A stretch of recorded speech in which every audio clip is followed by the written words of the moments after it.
Hello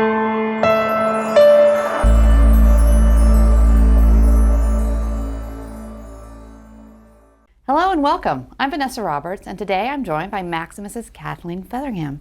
Nice to meet you. Hi, it's nice to meet you as well. So today we're going to talk about operational AI in the federal government, how agencies can make artificial intelligence part of everyday operations, making their processes more automated and data-driven where that makes the most sense. Kathleen is Maximus's Vice President of AI and Machine Learning. And though this is a newish role for her, she has spent nearly 2 decades working with federal agencies and other organizations, helping them really reimagine their technology, focused on data science, automation, AI, and change management. So let's dive in. Yeah, absolutely. So just kind of to set the table, maybe briefly give us what you consider your definition of operational AI and how you see that applying to federal agencies. Great.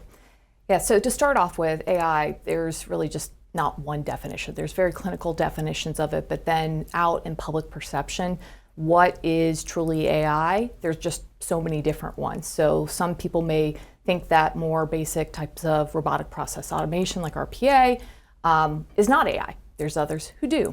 There's others who don't think machine learning is AI, and they think only AI is reserved for things like very high-end and neural nets things. So with that, there just becomes a lot of complications because there's not one set thing of definition and therefore answers. So therefore, when you take it into the context of operationalizing that, that's really for me, it's how to bring it to the enterprise. And then I take it one step further and add in responsible operational AI. So, and really what that means is how do you put it in everything from how you design it all the way through to use and disposition, doing that responsibly and ethically with the proper safety net, if you will. So the controls and measures that will help it get the desired outcomes. So one of the real critical things to start with is thinking about the outcomes that you're trying to achieve. Really understanding what are the mission problems, who is going to be using it, how are they going to be using it, what skill level. And so putting in all of the things. Most of the time, it's always a technology first discussion. And at least in my experience, it should be more about a mission first. Where are they at? What does it look like? What's needed? What's the priorities? And then how do you integrate it within those? Because you have to think about all the facets and not just the technology. Right, and you mentioned a couple words. Responsibility, responsible use, trustworthiness is another one. There's a lot of conversations around that now. Yes. And really, we're really talking about governance, right? Governance from the start to the continued use, correct? So it's a little bit beyond governance, but absolutely. So it's governance as well as culture. So the governance aspects most people go to, here's kind of the rules, the lanes, the roads, absolutely. Thinking about that, what is it for your organization? They really should represent the core values of the organization. They shouldn't be separate. This shouldn't be a separate thing. So it should be, does this do and work within our normal kind of operating procedures of what we would do as a company, like what projects we would choose to do and why we would choose to do them. But there are some nuances, and there are nuances that you have to think about in terms of technological, ethical. Some ethical ones that are a little bit different because, for example, AI has the ability to shift some of the parameters around. You want it to be able to do that. But with shifting parameters, you need to know that and understand what that is. And that's a really different thing than, let's say, traditional software, where traditional software is designed to do the same thing every time with the same outputs. So those types of words and things, they mean a lot. Some people take it into standards and regulatory. There are some who take it into procedures and practices. So for me, it kind of encompasses all of it. When I say responsible, it's thinking about with the knowledge that you have now, how would you do it and having a framework for how you make the decisions of how to go about, and then most importantly, documenting, because those things change over time. So you want to be able to, for example, those parameters. If you're making decisions based off a certain set of parameters and those parameters shift, you want to know how those decisions were made to be able to kind of trace it and have auditability there. That's that transparency back in, so you can always report to whoever you need to. And in government, that can be many people. Yeah, absolutely. So maybe talk about, let's shift, you talked about the kind of cultural, ethical issues, rules of the road, so to speak, right? But let's talk about the technology a little bit. Talk about maybe what is that operating model and that technology stack you want to think about so you can integrate AI well. Yeah. So It's really about the holistic side. So combining in the technology, but with some of the other culture pieces, people, and processes, but focusing on the tech side of the house for a minute. You have where it's come into the mainstream DevSecOps, so taking development through to operations securely. Now you have in, and this is not anything particularly new, but it's the combination of them, adding in data ops as well. So what's the life cycle of the data? How is it collected? How is it used? How is it monitored? And how is it put against what models and things that you have? So that leads also into the model ops side of it. So the model ops side is how everything from the development process of the models and how they were developed, including what data they were used on, to training it or building it. Some cases you may be leveraging a model that was already existing, so you might be fine-tuning it. And then a really critical part, testing and validation. And so a lot of the times people think testing and validation is just one step in the process and then you go forward. This is a continual step. So like every time there's updates, there's monitoring throughout. Again, as we talked about those parameters earlier, if the parameters are shifting, you need to know that. You need to have it. But the overarching part of the infrastructure things of adding data ops, the model ops, and combining with DevSecOps is really thinking about it and creating a scalable architecture and infrastructure. So people like citizen data scientists or citizen model developers, they don't tend to be hardcore software engineers, and you don't need them to be. But you do need them to have a safety net and infrastructure that has like the structures in place to let them be able to integrate the types of technologies that they have, because it's quite honestly just it's more affordable, it's scalable because it's consistent and you're not having to do custom integration every time. But that's also where what we were talking about earlier, the transparency and the responsibility aspects. You can build those in as controls and measures and repeatable processes for monitoring within those larger systems. And you need that pairing, you mentioned like the non-data scientists. Yeah. You need that pairing because those are the people who want to actually use what comes out of those models, right? Yeah, so I mean, one element that is so absolutely critical is understanding how it's going to be used and where it's going to be used. So, for example, if you have a really, really high-end artificial intelligence tool, but the person who's using it doesn't really understand the nuances of it or the outputs, and they may be making decisions, real decisions that are based off of that, but yet they may not have full insight into that technology. That could be a big problem. So that's what we mean about the full life cycle and who's going to use it, what level they're at. So thinking about it as a journey is pretty critical, because it's not necessarily that they're going to be at that skill level forever, and it's not necessarily that they need to learn hardcore coding. They do need to know and understand how the outputs come to life, and what does that look like. Well, they need that too, right? So they can actually feed back into the models, like when you're training and learning. I mean, it does self-learn to some degree too from all the data, but you won't keep wanting to put inputs into it. You mentioned continual. That's part of that process. For things like or generative AI that you hear lately, and new terms coming up like prompt engineering. So with prompt engineering, essentially that's somebody who has domain and contextual experience, and they're using that to really give context and ask better questions and give better insight. That's really what it is. It's helping to refine those models, train the models better with what we would do. The big difference between where we were at, in generative a year ago versus now is some parts of those capabilities have been democratized, where you don't necessarily need to use coding to do that. You can now use the human language. Right. And that's one of the key factors too, where you need to be able to manage and understand that transparency piece, because a lot of that's open source data, right? Could be, yeah. And some of it's fine, but some of it might not be. You just have to know what you're working with, like to your point. Yeah, I mean, look, a lot of these models were trained on a lot of the information that's out on the open internet. We all know that could be good, that could be bad. It could be partially right. So that's parts of the complexities about how do you use it and how organizations start to look at adopting it, is understanding where the tech's at and what they're using it for.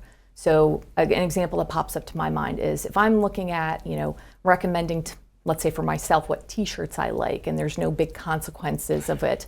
Okay, I probably have a higher risk threshold there than, let's say, something that is very discreetly about medicine, about an individual's lives. The threshold should be a lot higher there.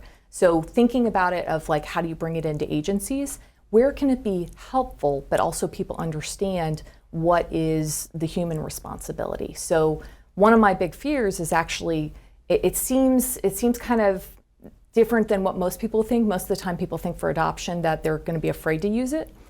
Sometimes the opposite happens, is they assume really smart people created this, so it must be right. So that's a fallible, premise to start with. So being able to both test and validate the model outputs, but also test and validate for yourself the outputs of what it is. So let's say if you've used a generative tool, fact checking and making sure that you can source things if it gives specific dates and times. You hear a lot about hallucinations. The fear of when they talk about generative and hallucinations, sometimes we are putting human-like abilities onto machine terms, so it gets confusing, where the output of a generative may feel like somebody's creatively creating something new. In reality, what they're doing is it's statistically going through what's the odds of these sets of words coming next, and sometimes it gets it wrong. And so, because again, it's a tool that's out there that's still evolving and it's still learning, and that's parts of why you have people putting in prompts to better teach it. Right. Well, you mentioned a little bit about this earlier, scalability. And when you're talking through some of these things, it might seem to, a large agency like, well, that sounds amazing, but how do I actually scale that out beyond? Yeah. Maybe talk about that a little bit, and what are the things that agencies might want to think about for that? Yeah, so there's the common things that are out there. Start with a pilot, start with a use case. I definitely believe that, but I think there's a couple nuances that go along with it. One of them is, think about minimum viable product. So that term's been out there forever. But sometimes it gets confused with being just a smaller version as opposed to testing a premise. So a lot of the times when minimum viable products is to test the premise of, is that a sound market? Is it a sound use for it, a business process, or a thing that you do? So bringing a lot of that back into it, not just doing AI for the sake of AI, but AI for the sake of helping to get to, let's say in the government case, a certain mission outcome. So making sure that your minimum viable product doesn't just test the technological capability, but the actual validity of use. And so that gets in a lot of the people that we were talking about, the end users, the people who would actually be trying out, and then also going into the premise that it's not binary. It's not, does it work?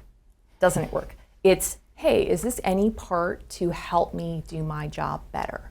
So we get wrapped around the axle a lot with the percentage of accuracy and how accurate it should be. So you hear a lot with self-driving cars and things.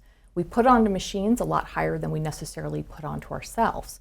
But we all kind of have the understanding that humans are fallible. So some parts of it is how do we get those understandings, but verify with machines and where they're at in the process, and that some effort you may put in will actually help start getting it better. The other parts of that, in addition to thinking about the minimum viable products from all of the aspects, is data.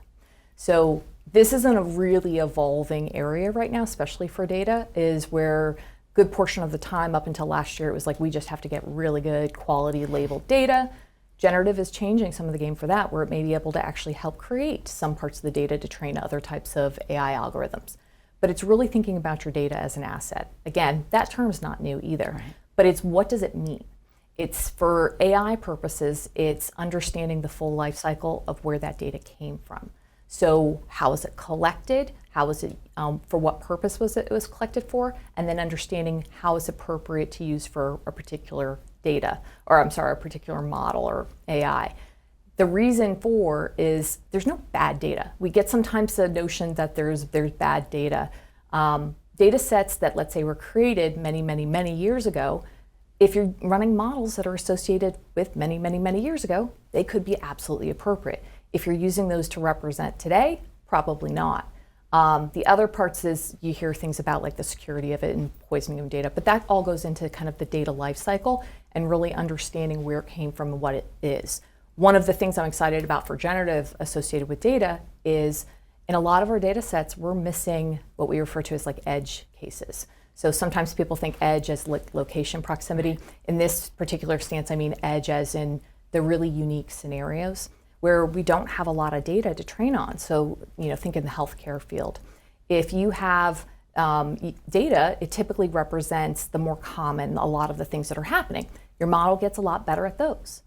But the ones that have pretty unique scenarios, you don't have a lot of data for it, therefore your model's not as great at training those. So with other tools like generative, there's the possibility of being able to create the necessary data to get more of those edge types of cases in, and then put that in like colloquial terms. That means those really rare diseases that our family members have, we have better odds at being able to detect them. Also, in the instance of a lot of the agencies, they have a lot of data. I mean, they have a lot of years of data, and a lot of it is, actually accessible.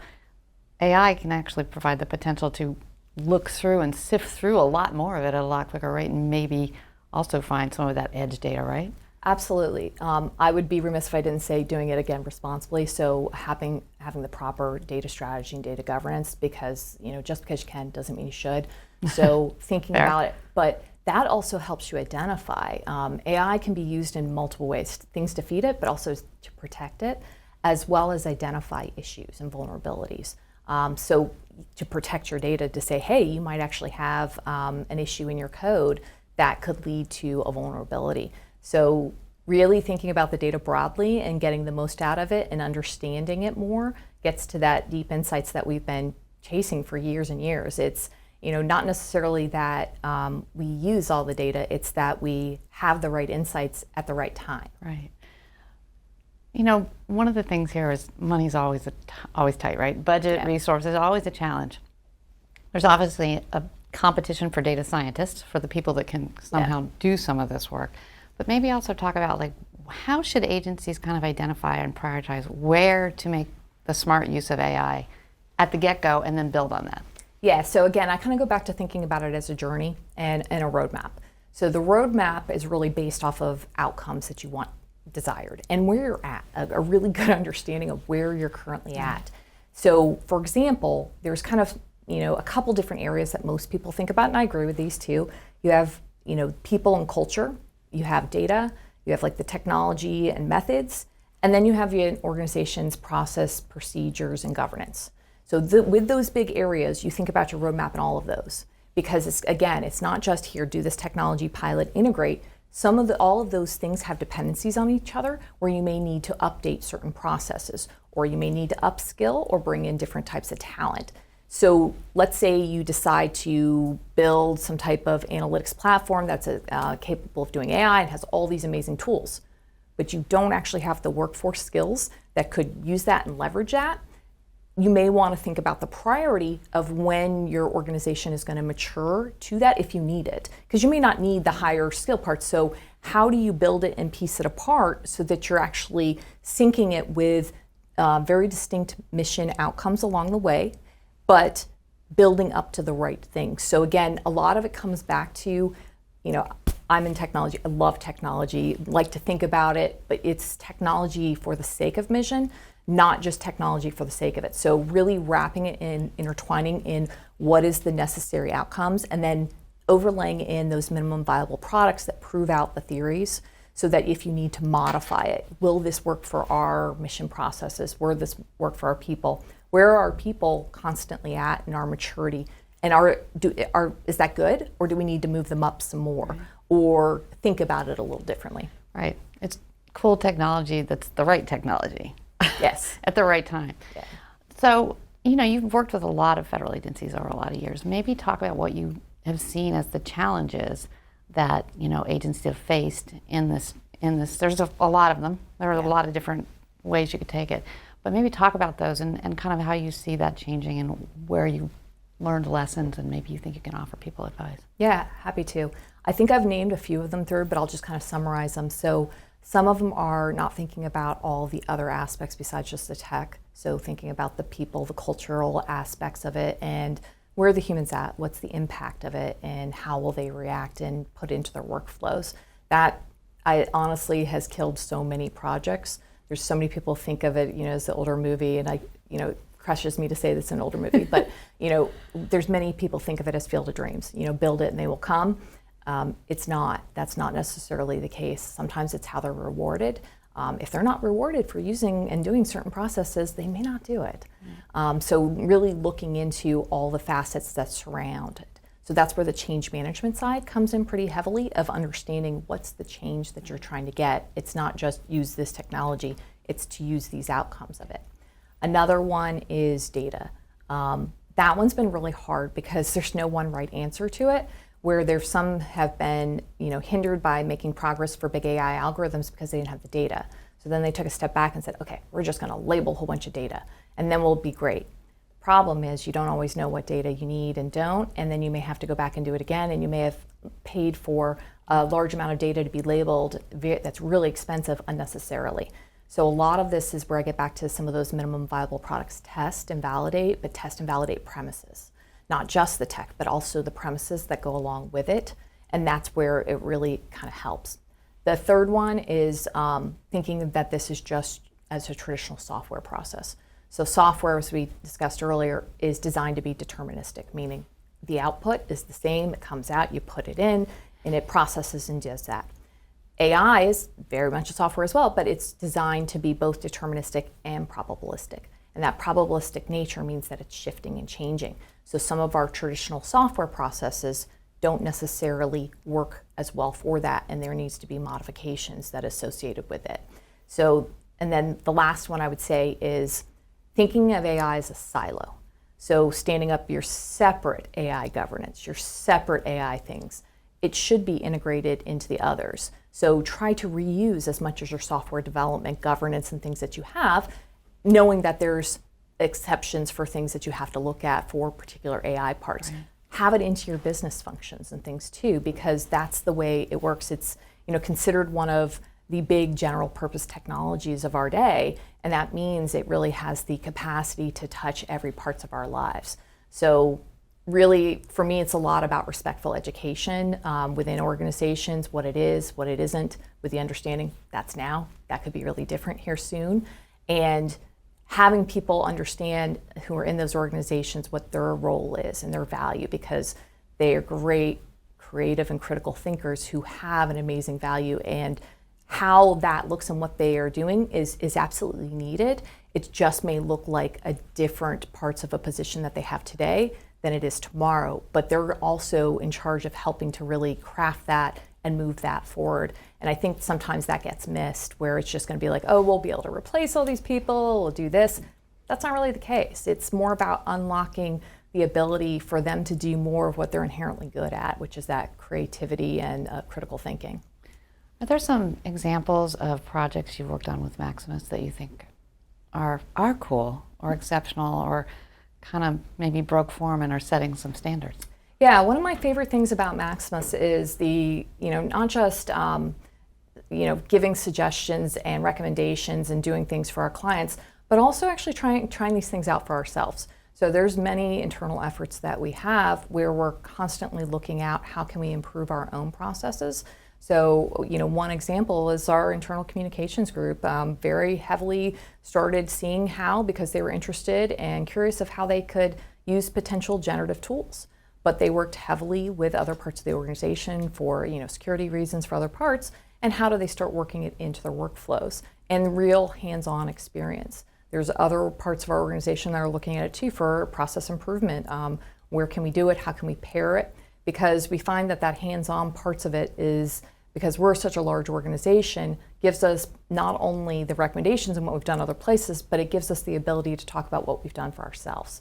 Because we too, as the other organizations, are on that journey as well. So really thinking about that and how does it impact good portions of our work. Almost the majority of our federal work directly interacts with citizens in a lot of different ways. So we take that responsibility pretty seriously, because through whether it's contact centers or some of our big integration work, we're impacting human lives and hearing about what it is their needs are, what they're doing. So we want to make sure that as we're testing it out, as we're putting things into practice, that we put with the proper safeguards. So really getting to understand more of the nuance of, okay, this happens for this or that, or maybe this would be a good way to use it appropriately, because we can check it out and do it. So even for myself, I've been using and testing out different generative tools in appropriate ways to help craft responses. But then I'm leveraging our heavy expertise in our domain functions, mine and AI, to validate what it's saying and put what it is and how it can be used. So we're getting close to the end, but you did mention citizens and the public, and a lot of the projects that you work on have that piece. And a lot of the federal government's work ultimately is serving the public and citizens. What about that transparency factor to the public? Yeah. So for our purposes and things too, it's how do we put them first and think about from the human-centered design perspective. And that's where I'm saying, what is the outcomes? What's the input for people? How will it help them? And that's, again, you're not just doing it for the sake of tech, but how can we help involve their experiences? Whether that's, unlocking the ability for them to get more benefits, whether that's, deep insight and connecting more about what's going on, or just simply getting them an answer. Whether it's they have a problem and they need to get an answer. Being able to find that out, do those things quicker is built into our processes. That's a cultural approach that we've taken to human-centered design and really understanding that stakeholder engagement, because a lot of it's built off our legacy. As I said, grew up in a lot of the contact centers where you're taking in massive amounts of data. And people don't call contact centers typically because they're happy. They call because they're upset or they need something. So that has given us a lot of insight into the needs of citizens in pretty particular areas. And so taking that combined with our deep technology expertise. Well, before we wrap, maybe there's one or two things that you think are really critical or takeaways that you want to leave with the audience. Yeah, so I would say, a couple things. Be curious. Be curious in terms of what the things are. Have that open mind that it's not going to be perfect to start with. And bring in a lot of different types of people who think about it and what is their areas of expertise, because that's the important parts of the teams that we make up to do these types of big projects is, okay, from your perspective, your legal perspective or your ethical perspective or your just understanding of how the mission works. Those parts are all really valid and really needed. And the more successful projects include all those types of different diversities of thought and backgrounds. Well, thank you. I want to thank you so much. Thank you. I think this was a really helpful conversation, and I think it's really important right now when this is such a huge public discussion and topic on the Hill, and just generally, you walk down any hall, people are talking about AI. So it's interesting to talk about it in ways that are very hands-on and useful. So I appreciate that. All right, thank you. I'm Vanessa Robert. I've been talking with Kathleen Featheringham. She's the Vice President of AI and Machine Learning at Maximus. To learn more about operational AI, visit federalnewsnetwork.com and search Maximus. Have a great day. See you soon on Federal News Network.